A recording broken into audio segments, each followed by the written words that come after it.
Hey, well, it's 3:30 on my watch, so I'm going to go ahead and kick off our final 2021 Nebraska Water Center Spring Seminar Series for this year. My name is Jesse Starita. I'm the Public Relations and Engagement Coordinator with the Nebraska Water Center. And I'll start by thanking everyone who is joining this afternoon and who has participated in the series, both as a presenter and as a participant. It's been a fun series. I've personally learned a lot, and I think others can say the same. I am going to, in the interest of time, pass the baton to my colleague in the National Drought Mitigation Center, a communications specialist there. He is Corey Madison, and Corey actually has done some reporting on the project that our two speakers will present today. So Corey, over to you. Thanks, Jesse, and thanks for all your help with all the seminars this year. So my name's Corey Madison, and like he said, I work with the Drought Mitigation Center in Communications and also with the School of Natural Resources. And last year, as part of my communications work with SNR, I talked with Hank and Martha about this project that they're about to talk about. So I'm going to share in the chat a link to a story from the outset of that project, and I'm looking forward to hearing what they have to say. And without further ado, I will do some, I'll introduce them. So the title of the talk today is Partnering to Enhance Tribal Community Preparedness in a Changing Climate. And the two presenters today are Hank Miller. Hank Miller is a faculty member and math science division head at Nebraska Indian Community College. He's been with NICC for 18 years, and in that time, he's taught many of the life science classes.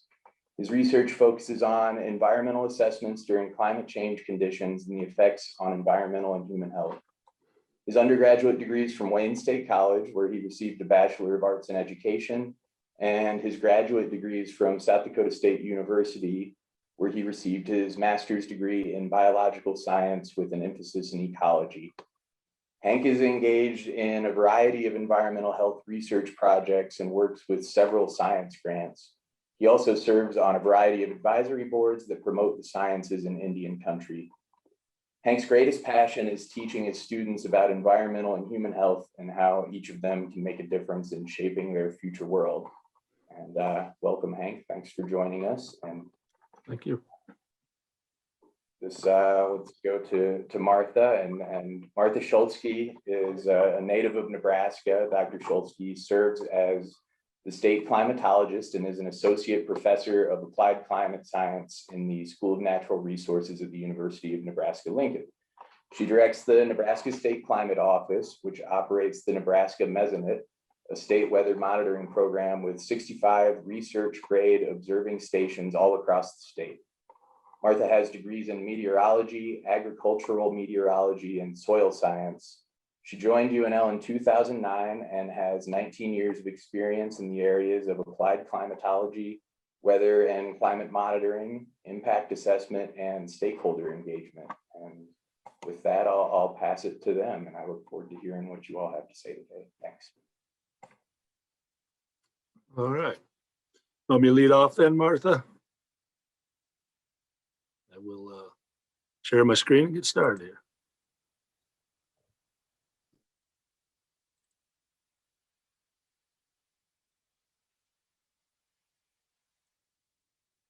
I think. Let me try it again.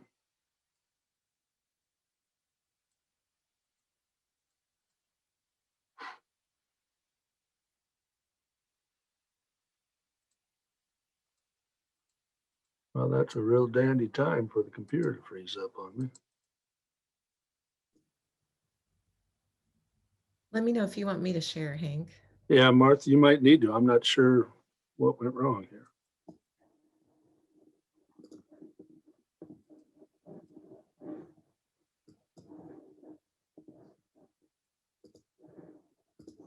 Give me one more.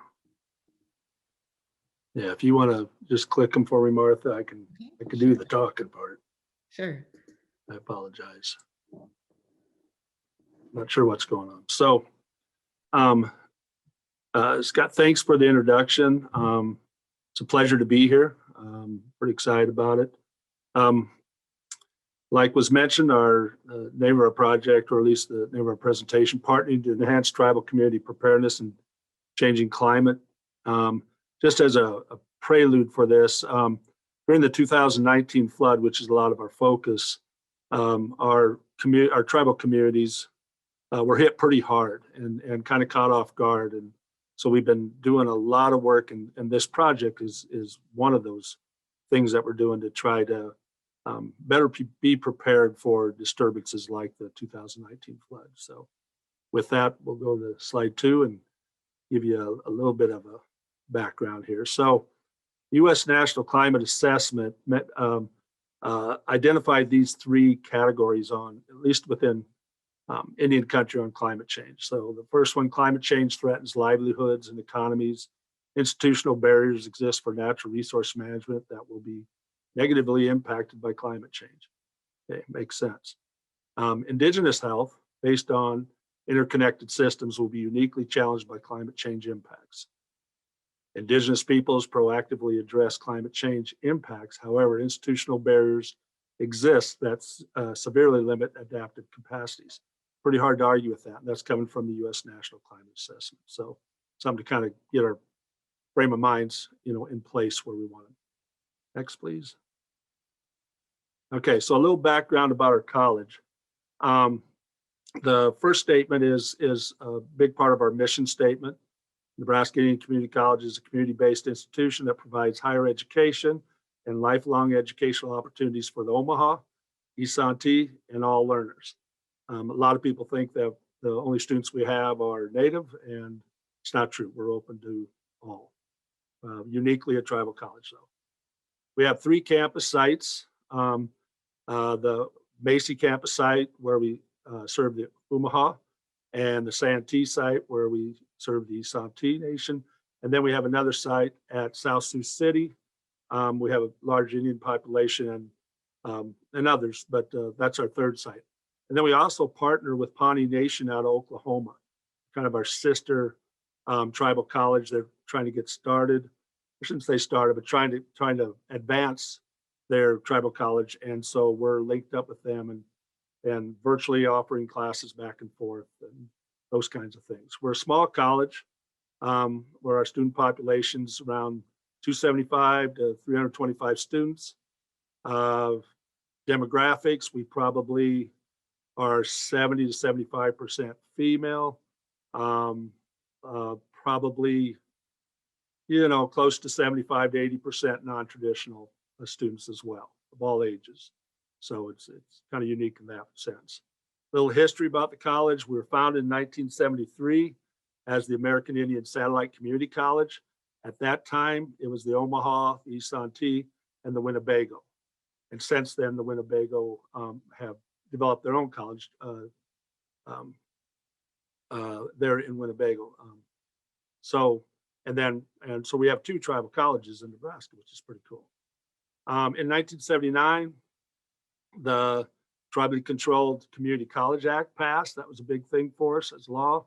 And then 1981, we got our first accreditation, and thus kind of pointing the direction towards a little more sovereignty for the Native nations that we serve. 1994, we were granted the land grant status. That opened the doors up for quite a few things, at least within my tenure anyway. Then the thing that probably separates us from a lot of other institutions is kind of our core beliefs and values. And these are just a couple that give you a little flavor of what a tribal college is all about. Maybe some of you are familiar with tribal colleges, maybe many of you are not. So the first, and this is very important to us, empower our students with tools for tribal nation building so that our communities can achieve a higher level of sovereignty and self-determination. Very important core value for us. And the second one is cultural preservation, continuity, revitalization, consistent with the Omaha and the East Santee peoples' needs, which include language and tribal knowledge. So very, very kind of important mission for our sovereign nations. And we take it very seriously. Next. Okay, so I want to talk a little bit about the Omaha and the Santee history.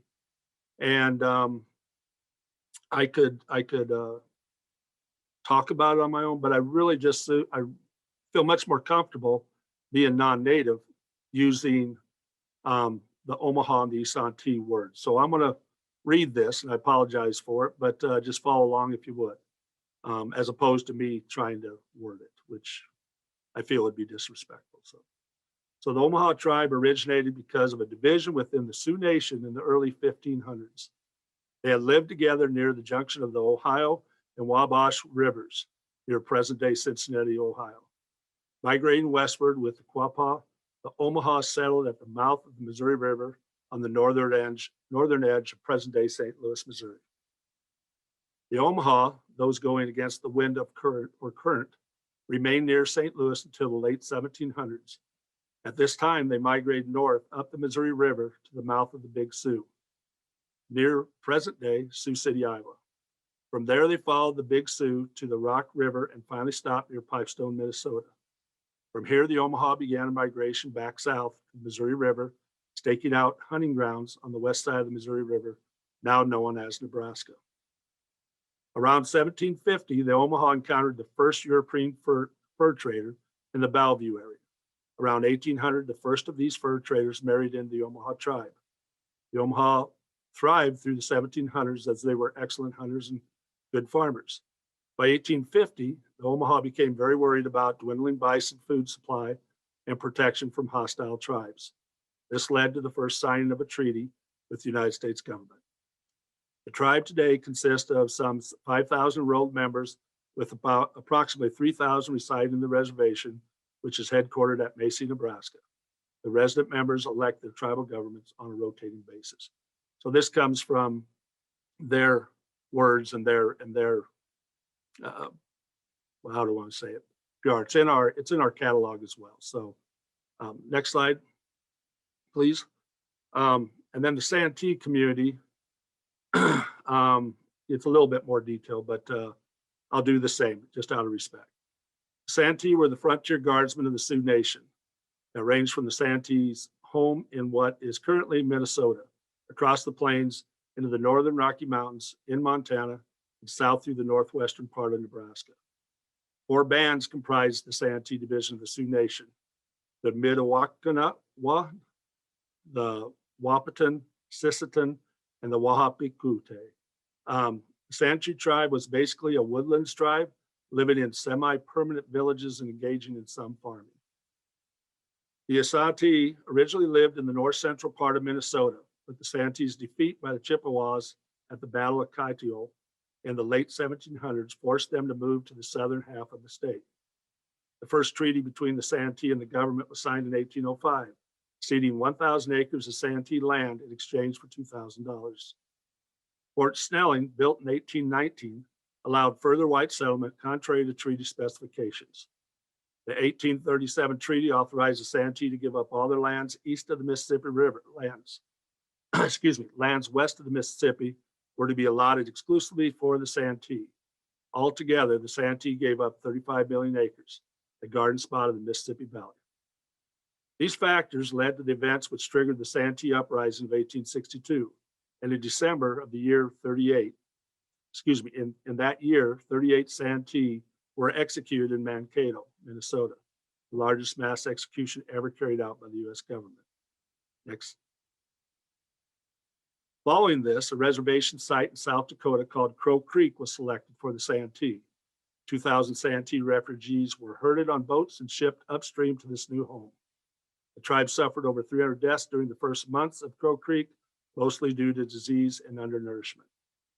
Recognizing the unfeasibility of making Crow Creek a permanent reservation site, a reserve in northeastern Nebraska along the Missouri River was finally chosen, and the Santee again moved to the new home in presently Knox County.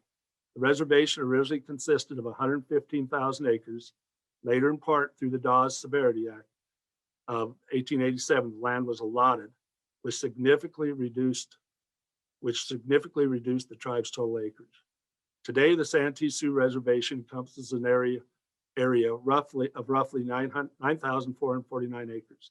The reservation is bordered on the north by the Missouri River and stretches approximately 17 miles to the south and 13 miles east and west. The village of Santee is located in the northwestern area of the reservation and borders the river.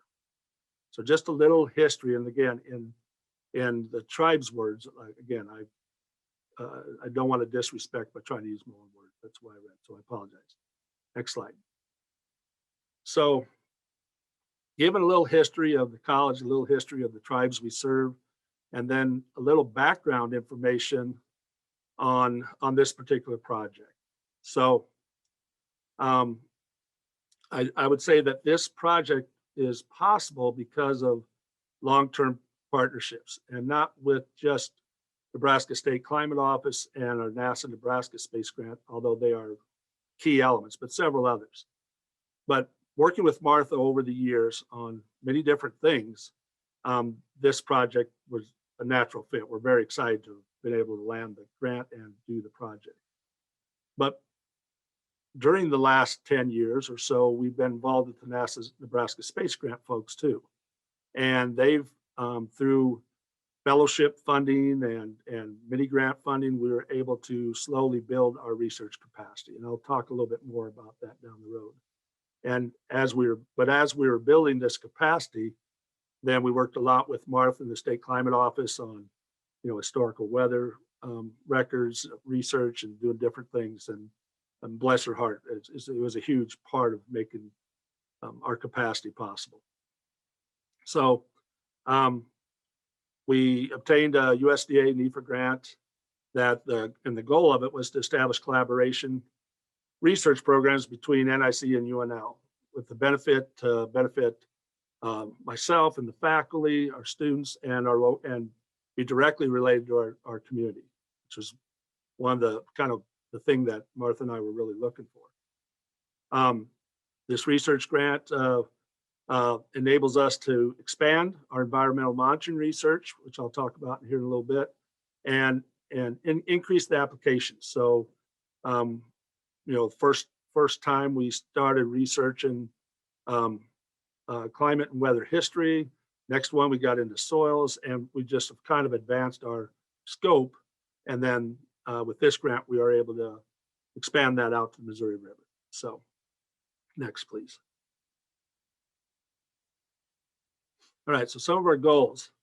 Obviously, the collaboration between NICC and UNL and to enhance the research is a huge part of it. But we wanted to develop new professional skills opportunities for NICC faculty, utilize NICC's existing environmental monitoring programs, and evaluate the feasibility of expanding the research program to riparian buffers and other things. So within this framework, and I'll talk about that here in just a little bit, but within this framework, we can branch out to several different environmental ways of seeing what's going on out in our local communities.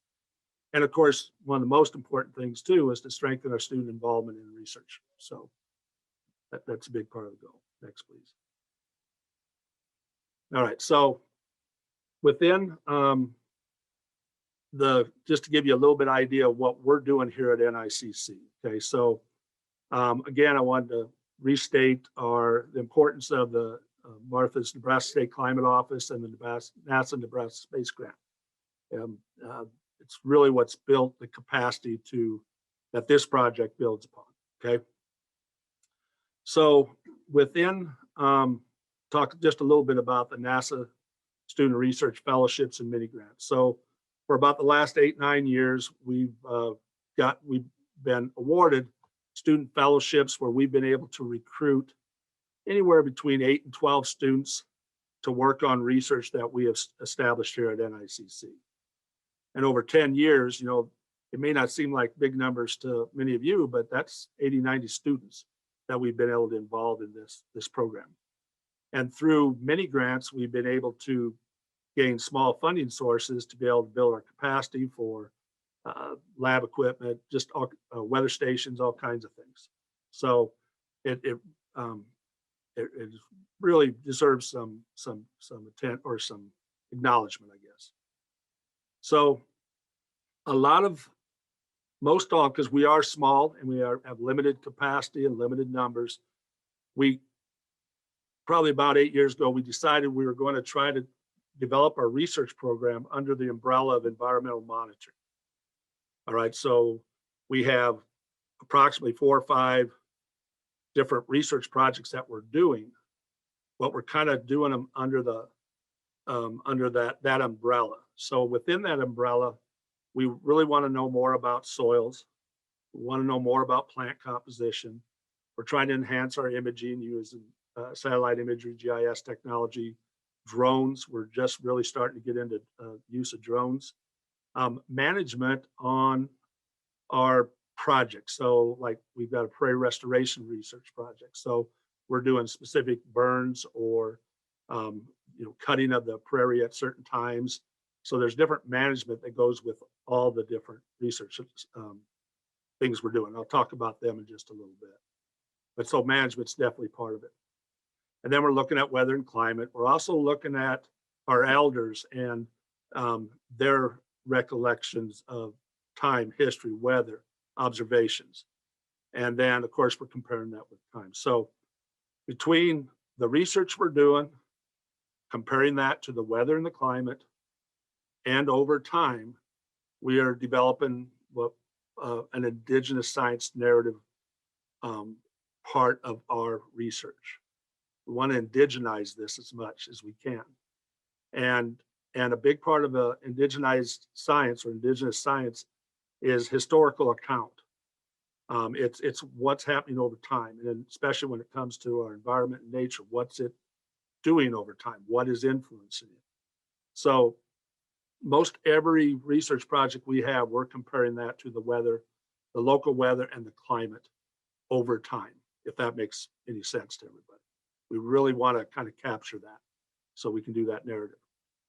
So the first one, there, as you guys see, that's what we're talking about. Here's this particular project, research project that we're doing. And with this one, we're focusing on the Missouri River. We've branched out from the others to the Missouri River. Most of our research sites are here in Santee, although we do have a prairie restoration research site in Macy as well. That's quite a bit older.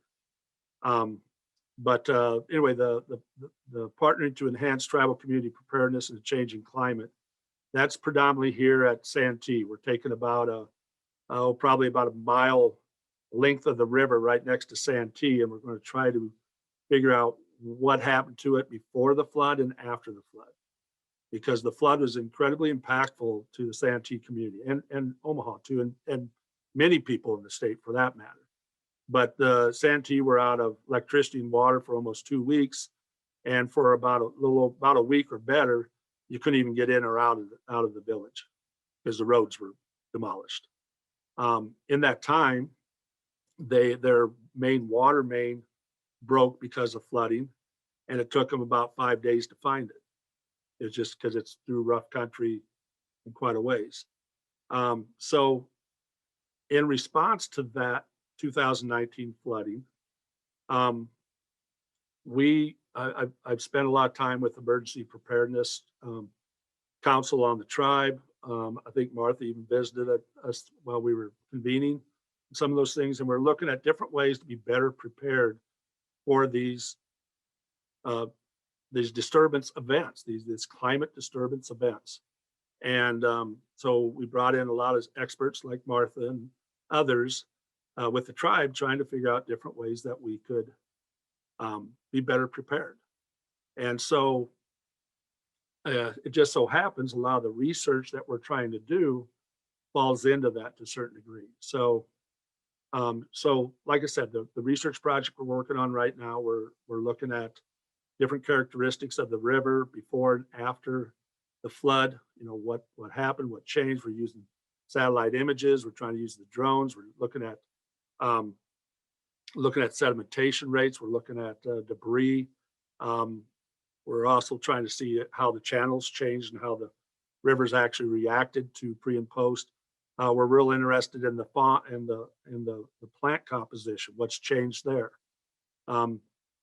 all those things are really important to the tribe because a lot of those things are affect the tribe, not just the damage from the flooding, but also cultural plants, different things that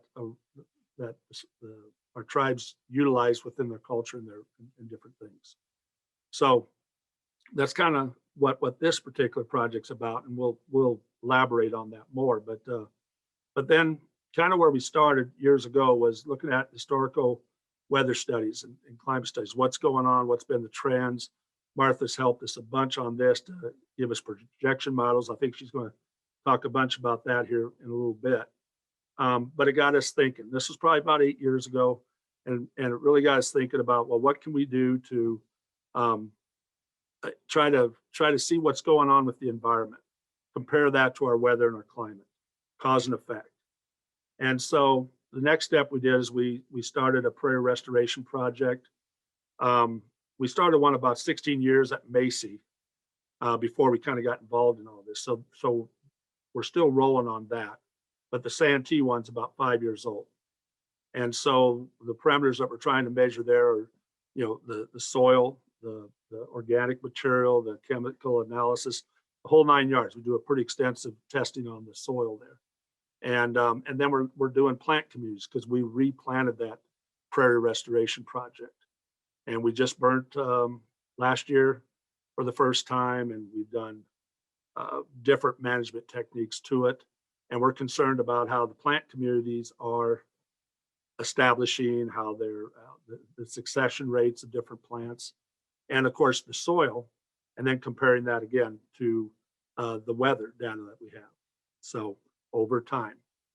And then another project that we have just gotten into is our Three Sisters Garden Research. We're partnering with ISU on this, Iowa State, and we're looking at soil and productive rates with companion plants versus solo. So that study is pretty interesting. We'll have a block where we separate the 3 plants and see how the soil develops there, the plants, how well the plants do, and then we're going to compare that with when we have all the plants together working as companion plants. They help each other. It's a huge traditional philosophy, I guess, coming from both the Omaha and the Santee on these Three Sisters gardens. And there's some real cool ecological things we can look at there too. But we'll compare that with the weather and the soil and the production rates. We're also just starting on a no-till garden where we have cover crops, and we're trying to see how the soil responds to that type of management. And of course, we're looking at production rates there as well. And we kind of finished up the artesian well, but we are still monitoring water and soil with that. We did a big cleanup here it's probably been 3 years now ago. Here at Santee, they got a natural artesian well, and we're trying to, we cleaned it all up, got the community together, got students together. We did a big cleanup, and then we're monitoring the water quality from the artesian well all the way to the river, and then taking soil samples along the way and trying to measure that as well. Like I said earlier, we're really interested in learning more and developing our skills with satellite imaging, GIS technology, and we've invested pretty strongly in the drones for imaging and several types of imaging. We're just getting rolling on that. We hope to offer a certificate program that'll lead towards licensing of drone pilots. We think our students might really get excited about that, and we think there's a specific need, especially working with our Tribal Environmental Quality Agency. And then the other thing, last 2 years, I've been working with AHEC and the Department of Defense down in New Mexico, working with ground atmospheric conditions and long-term environmental studies, in the sense that the Jornada, where we did our study, which is a long-term, if you guys are familiar with it or not, but it's in the Chihuahua Desert, and they got over 100 years worth of data. It's the USDA, New Mexico State runs it, but a lot of egg work done there. But what we were concerned about was how in 1880s, or excuse me, 1880s, late 1800s, it was big prairie country, and you know, lots of black ground, lots of grass, you know, just a paradise for ranchers. And you know, now it's incredibly desertified, and you know, tar bush and very little grass. And so the common thinking has been that you know, overgrazing and all these things changed that landscape into desertification. And not that overgrazing didn't play a huge part, but we did figure out through 2 summers of research there, with the help of our lead researcher, Chris Hocutt, that works for the Department of Defense, that they have 2 seasons. One's a monsoon season, 4 months during the summer months, and then there's 8 months of non-monsoon season. Monsoon season, they get their moisture from the Gulf, and the non-monsoon season, they get their moisture from the Pacific. So just like earlier in our historical weather studies, we saw increases in annual precipitation. Well, down there, they have the same thing. They have increases in annual precipitation, and yet we're still having these desertification processes happening. So one would think, again, maybe the overgrazing caused it. Well, as we're looking at these atmospheric parameters over time in history, we found out that, yeah, the annual precipitation is increasing, but it's all happening during the monsoon season. In the non-monsoon season, we're seeing periods of anywhere between 7 and 12 years of drought where their annual precipitation is decreasing. So we think, you know, we need more work on it, but we think that there's huge correlations between climate changing, irregular precipitation times, and the flora on the ground changing and having to adapt. So with these, you know, obviously the tar bush and these desert plants that have real deep roots are more adapted to survive these long periods of drought during the non-monsoon season. Grasses don't have that. Even native grasses don't have that capability. So it was a pretty good find in the sense that how is climate affecting, you know, what we're walking on, what we're looking at, our natural habitat above ground and below ground. And so that's kind of a big part of where our thinking is, and where our research here at NICC, where we're trying to go, that leads up to the project that we're talking about. Next. All right, I think, Martha, are you on at this one? I'd lost count. Yeah, I think this is me. Okay, take it away. Okay, good. Well, yeah, Hank and I have worked together for a long time, and we've never actually presented together. So this is really nice shift here. So as Hank mentioned, you know, so much depends on the weather and having good data and understanding what's going on in the local area. And so he mentioned there are 3 campuses at Macy and South Sioux City and Santee. And this is Alex. This is an NICC student. Alex, I believe he's graduated by this point. So he's helping us install a weather station there at the Santee campus.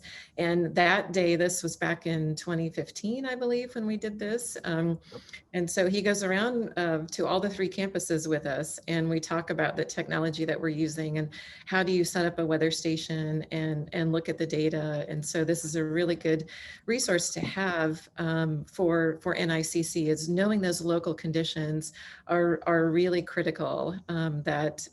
That's helpful for their environmental monitoring program that is so vital, really, to everything that's done there. So that's a big part of what we're doing with this project, is looking at data from data that's collected from these weather stations and looking at what's going on in the soil, and then comparing that to those prairie restoration sites that Hank was talking about.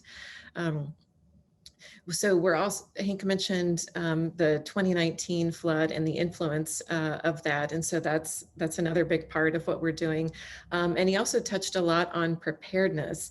And, you know, the flood of 2019 was certainly something that was of historic proportions. It is rare to have an event of that scale, but it's also critical to be monitoring your conditions month to month and knowing what do your soils look like. You know, the fact that the soils were frozen and they were saturated and there was snow sitting on the ground. And that was really what caused the large scale impacts of the flood of 2019. It had the storm come without those antecedent conditions in place, we would not have had the large scale impacts that we did. So, so it's really important, again, to keep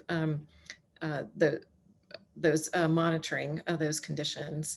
And so again, increasing collaboration between not just the State Climate Office and Space Grant, like Hank had mentioned, but other entities within the university. And the project that we are working on has brought together folks from the Platte Basin Time Lapse that are on this project. There's a graduate student that has tuned in, I see. There's folks within the School of Natural Resources, and getting a broader community of the university working in collaboration and understanding in NICC in the background and what their focus is and what their goal and objectives are. That's really a significant part of this project.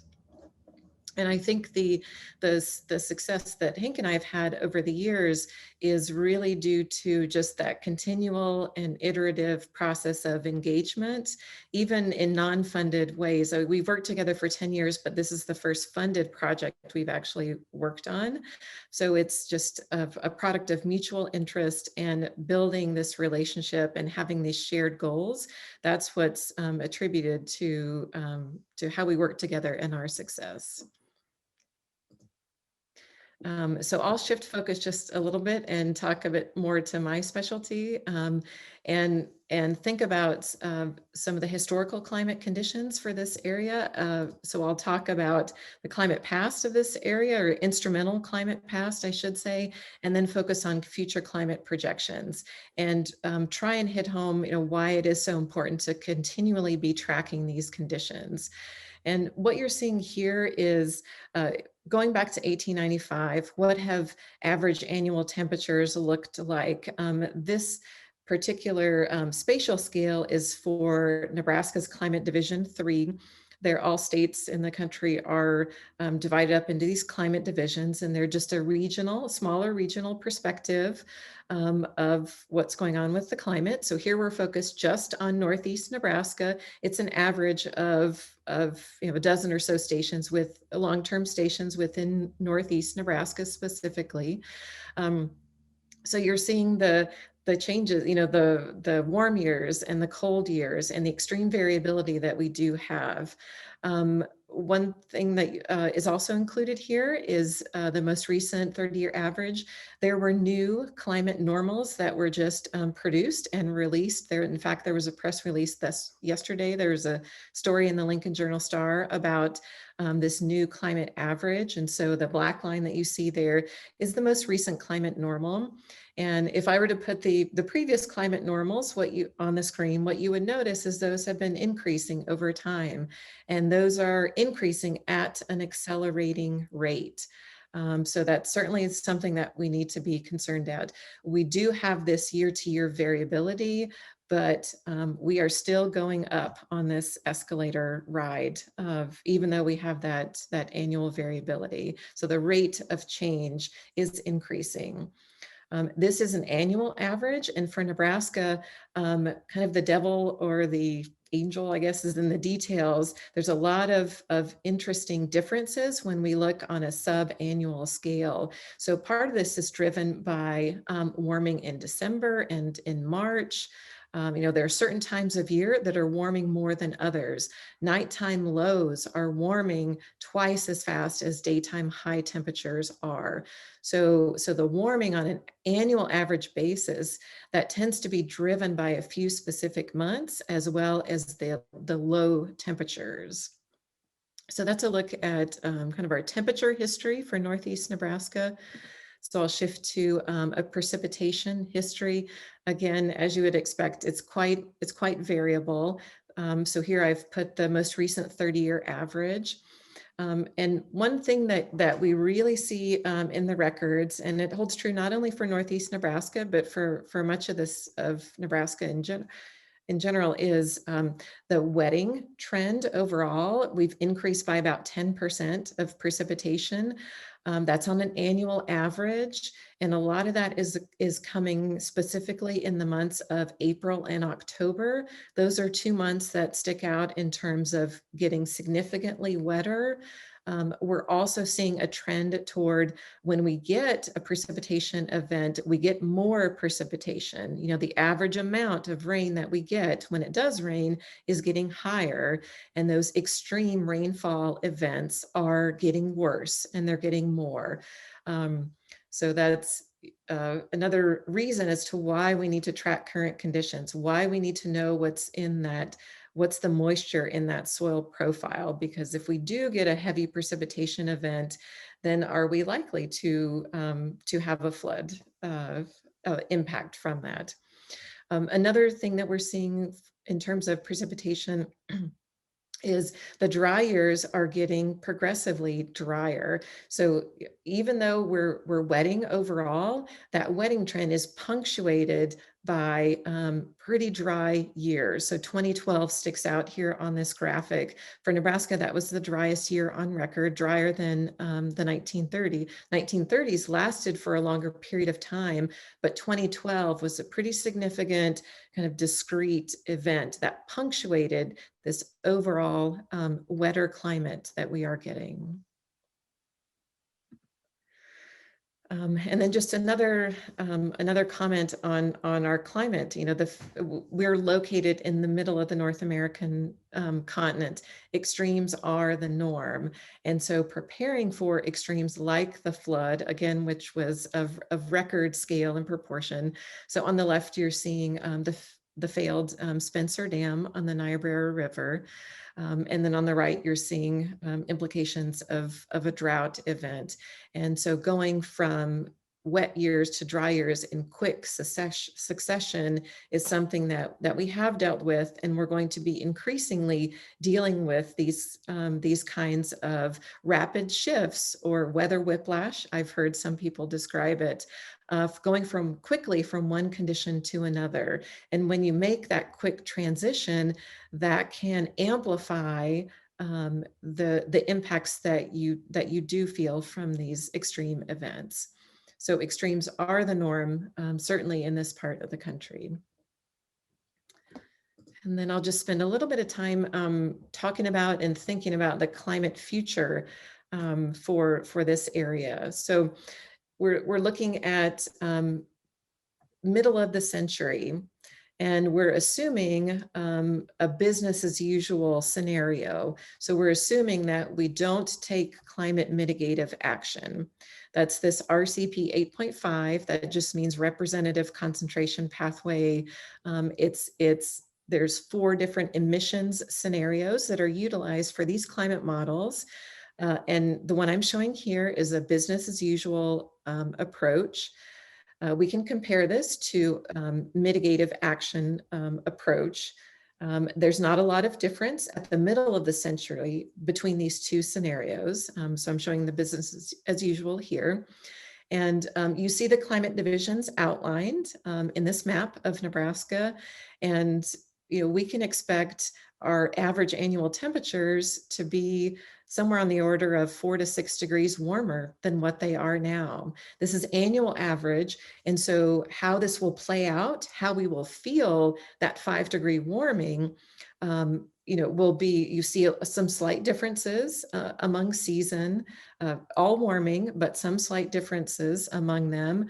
We're going to see those minimum temperatures raise significantly as well, more extreme heat events. So these are some of the ways in which we will feel that warming. And then we'll look at precipitation. So I showed the historical changes of precipitation, and I mentioned that on average, Nebraska has gotten wetter by about 10%.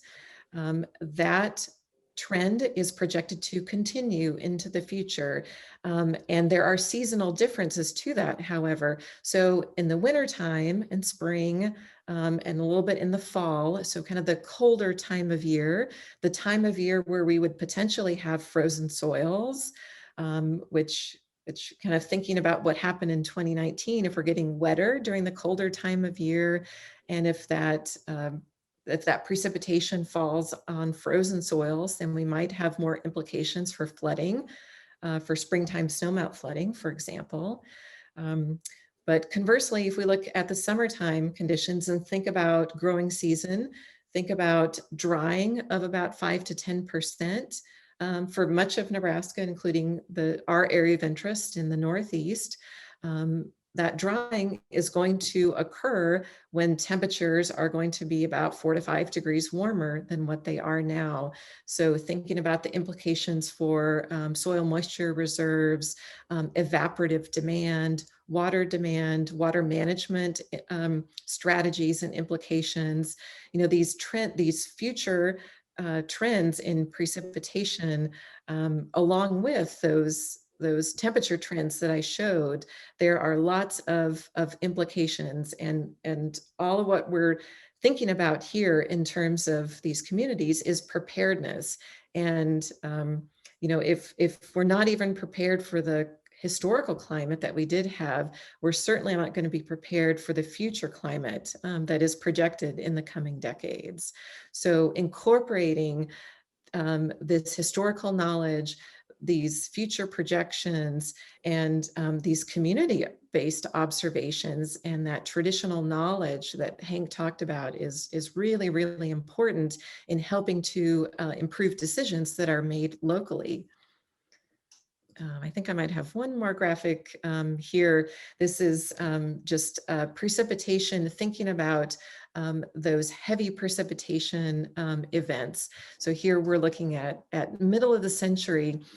Essentially, our heavy precipitation is going to be 10 to 15% more than what it is now. So those extreme precipitation events that we experience now, we can multiply that by a factor, and that's going to be our future heavy precipitation event. So again, things like this are critically important when it comes to thinking about management and preparedness.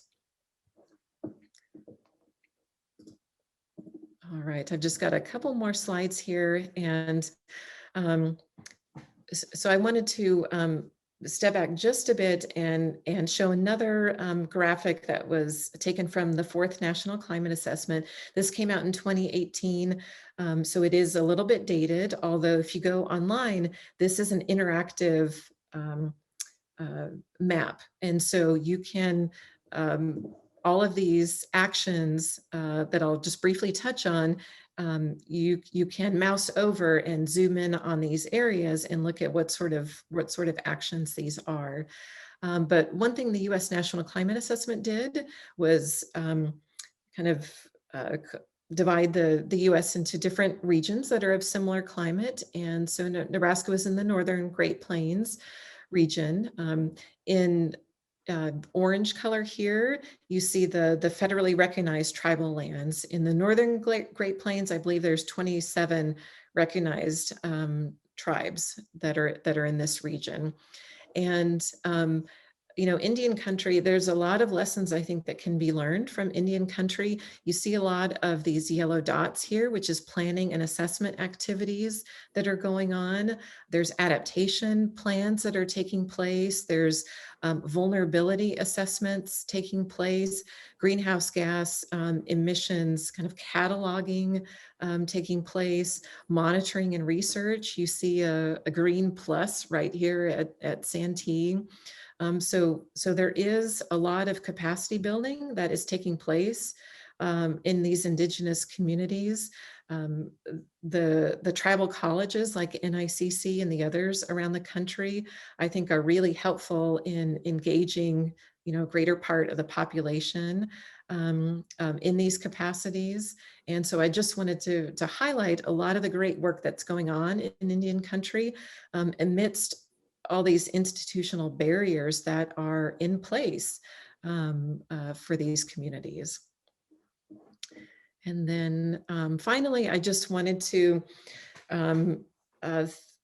think about, if we were giving this presentation a year from now, when we have these outcomes, kind of fully implemented, this is what we envision is incorporating community observations, looking at the implications of drought, looking at the influence of that flood from many different perspectives and scales, looking at a formulation of a local climate decision tool, which a lot of other tribes are incorporating in their work and in their management decisions, and tracking the local climate over time and incorporating these climate projections to kind of look at how can we be best prepared, and ultimately developing some type of early warning system that would be useful for these emergency managers that Hank mentioned early on, and thinking about the 2019 flood and what they had to overcome, and delivering this in a nice package that incorporates information from a lot of different sources. So this is what we envision with our outcome. Again, we've got a nice interdisciplinary team that we've brought together. We'll be making a trek, those of us in Lincoln will be making a trek up to Santee here in the coming weeks. We're very fortunate to have Platte Basin time lapse people and expertise and storytelling capabilities on board, and so ultimately our work will be portrayed in this nice storytelling way, again, that will highlight a lot of these different components and really focus on community level support and using their voice to kind of help tell that story. So in the interest of time, I think I'll end there, and there's emails for Hank and I, and if there is time or any questions, Hank and I would be happy to field those.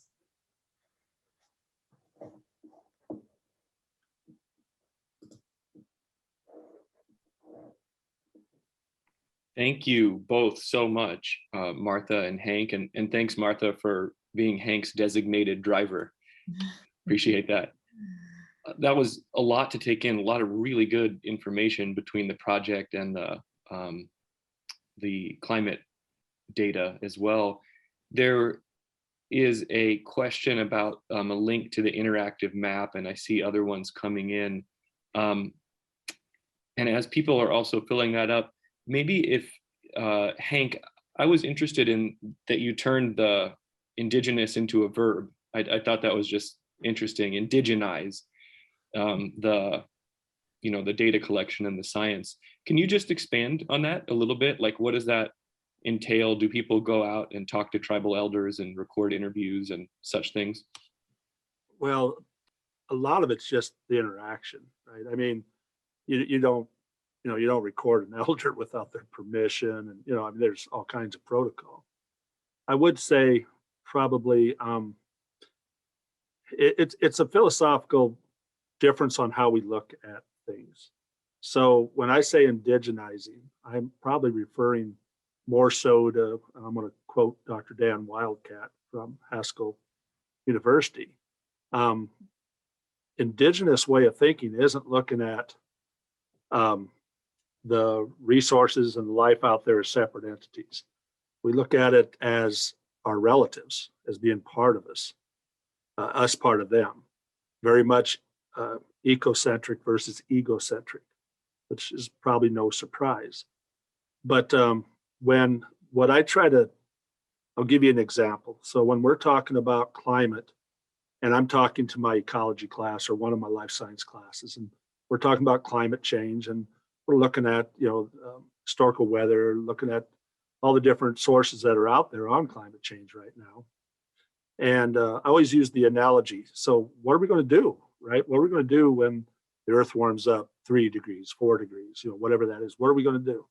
And they'll say, well, I don't know, I'm gonna have to move to higher ground, or I'm gonna have to, get better winter gear, better gear to deal with the rains or the things. I said, yep. What do you think every other living organism out there is doing? Right now we're very human centric, and are we really caring about their other relatives of all the other living things? And the truth of the matter is every living organism during these times, we don't think about this near enough. What are they doing to try to adapt to these changes? So it's kind of a philosophical, different way of thinking. And until we give, in my opinion anyway, until we give Mother Earth, human qualities where we actually, and rights, are we really able to solve our own problems when we're creating more and not taking care of the problems of Mother Nature? So there's a philosophical difference. Indigenizing means that, we're all relatives. We belong together, the environment and ourselves. We are linked. And I'm sure many of the audience members would agree with that, but it's even a little bit more personal. And the one thing that I always struggle with, talking to other people, community members, different people, is saying, well, okay, climate change is happening, climate's been changing. Yeah, it's probably man-caused, et cetera, but does your heart ache when you see extinctions, when you see all these other living things suffering, trying to adapt to these changes? So that's what motivates us a lot. I don't know if that answers your question, but I just kind of wanted to state that it's a philosophical, different way of thinking, in a sense that we're all together and everything is adapting to these changes from a great, at least huge portion of what the human species has done. So again, I don't know if that answers your question, Jesse, for sure, but kind of wanted to state that, I guess. Oh, that's great. Thanks, Hank. I'll let the two of you just field some of these questions that have been flying in. Sure. Let's see, Hank, looks like there's a couple of questions for you. From Francisco, how NICC reconcile or indigenize the collaborative work with partners such as UNL, in particular the Vision of the Environment, and how can other groups learn and collaborate from Indigenous communities in Nebraska? Okay, we can talk about that a little bit. Martha, you could speak on that just about as good as I can. Yeah. Time, relationship building, trust, not coming in to save the savage, but coming in to be equal partners that care about each other. If you aren't willing to put the time in to build the relationships, it probably isn't going to work. A lot of the indigenous folks aren't necessarily trusting right off the bat. I don't know why, maybe genocide. I don't know, some things like that. But takes time and true commitment. I'm not Native American, and I've been here going on 19 years. And humility, actually care about what's going on in their local communities, and not a free ride either. That's the other thing. That takes away a little bit of dignity when you say, "Oh, come here and do this for us."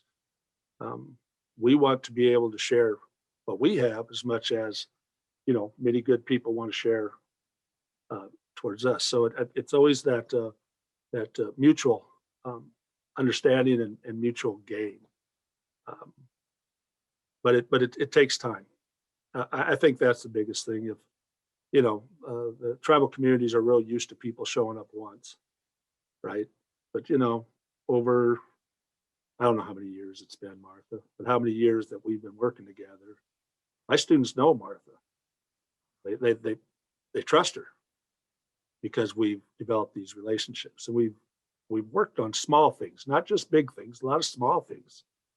And we have several other partners that way, but and you have to be legitimately interested and humble enough to kind of learn some of the culture that's going on there, the sense of humility, and a need to learn something from our location too. It goes both ways. And I think our capacity, especially in Indian country, our capacity has increased a great deal. But there's still a lot of poverty and things that we need to keep working on. But time and relationships, that's probably would be how I'd answer that.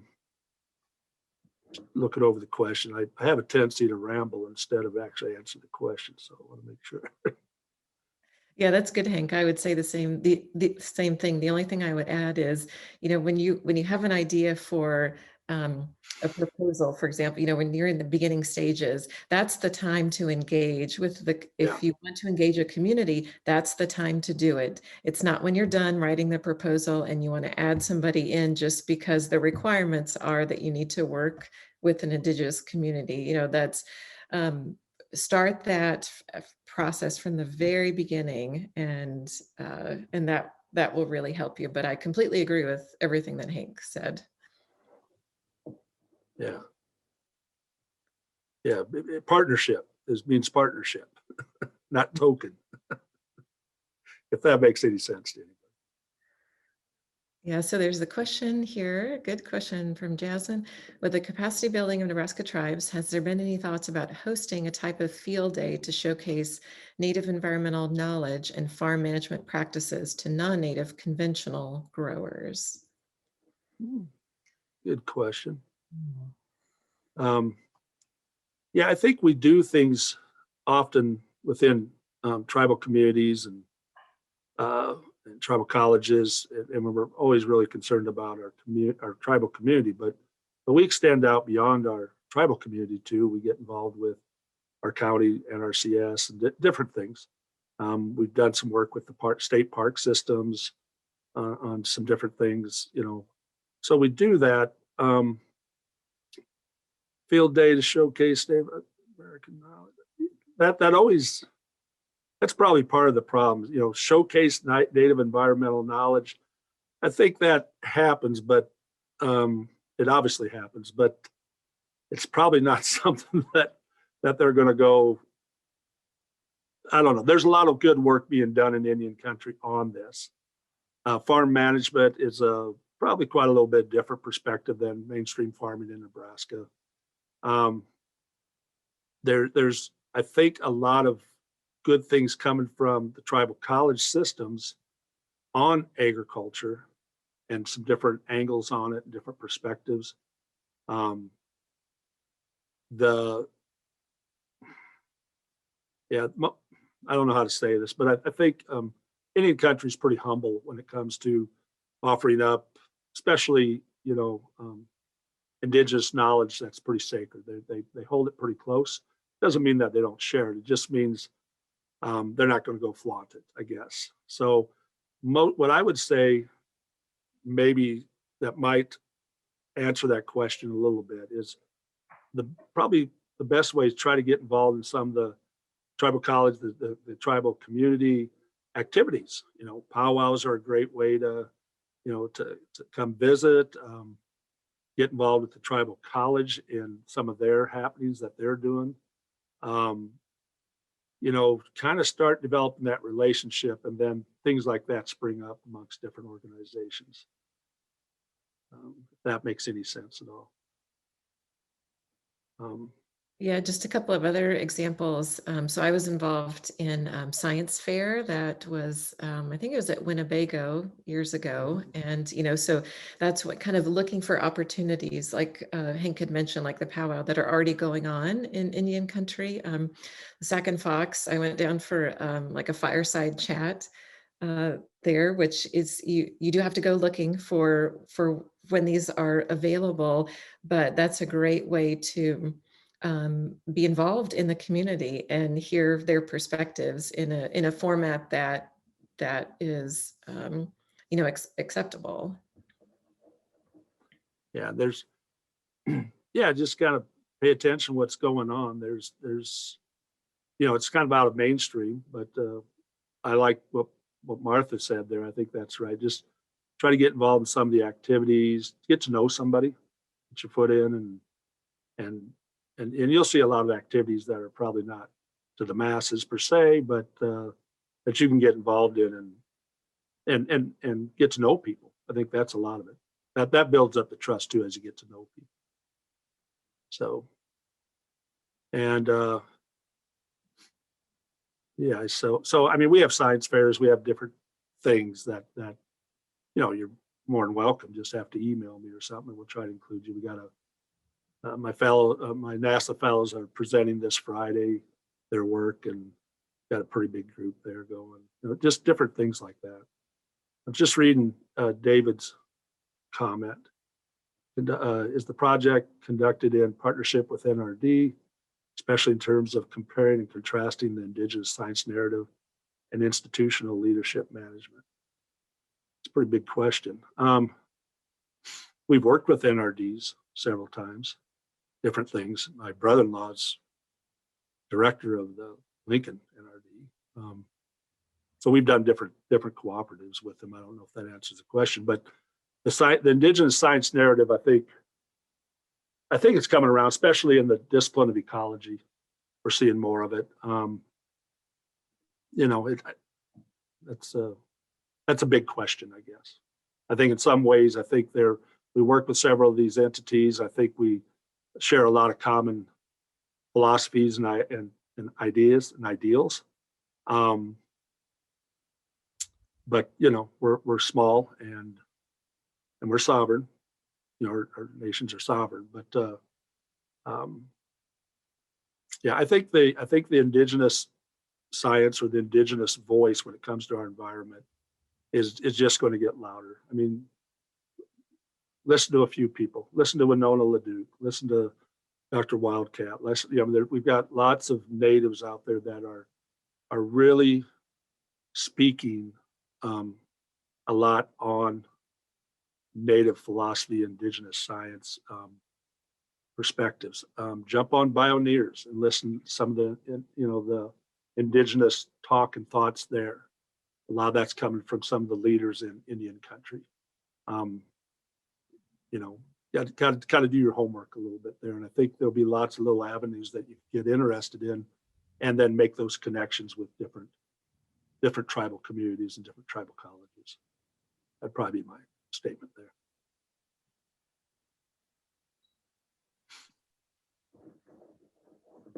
Any other questions? And Martha, we had some people interested in the interactive map that was referenced. Could one of you, if you've got that, throw that link in our chat? Yeah, so I'm sharing my screen. Let's see. I see if I can do that while can multitask here. Can leave that on the screen and go find it online.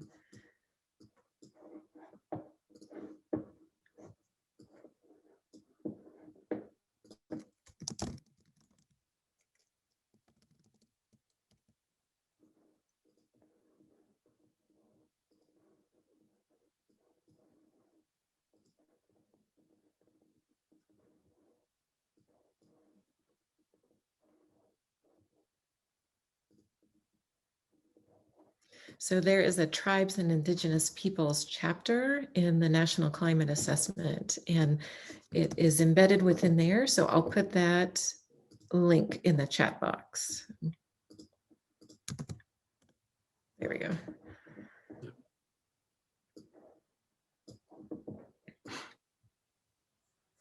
Yeah, and I would reiterate that again. The Bioneers, you just Google Bioneers and pull up a lot of indigenous projects, especially when it comes to the environment that's going on, but also politics, and it all stems to the environment. But if people don't have a connection, that's a good place to kind of learn and understand a little bit of that indigenous philosophy.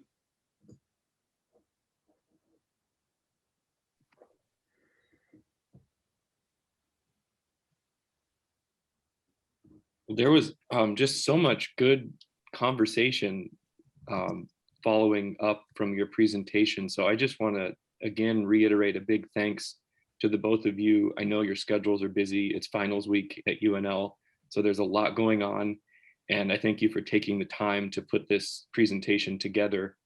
And maybe just to go back to where we started too, Corey Madison, at the very first entry into our chat ledger, he put a link to his article from about a year or a year and a half ago that summarized the project. So if you're just kind of looking for baseline information about the project that Hank and Martha presented on, that's also a really good place to begin.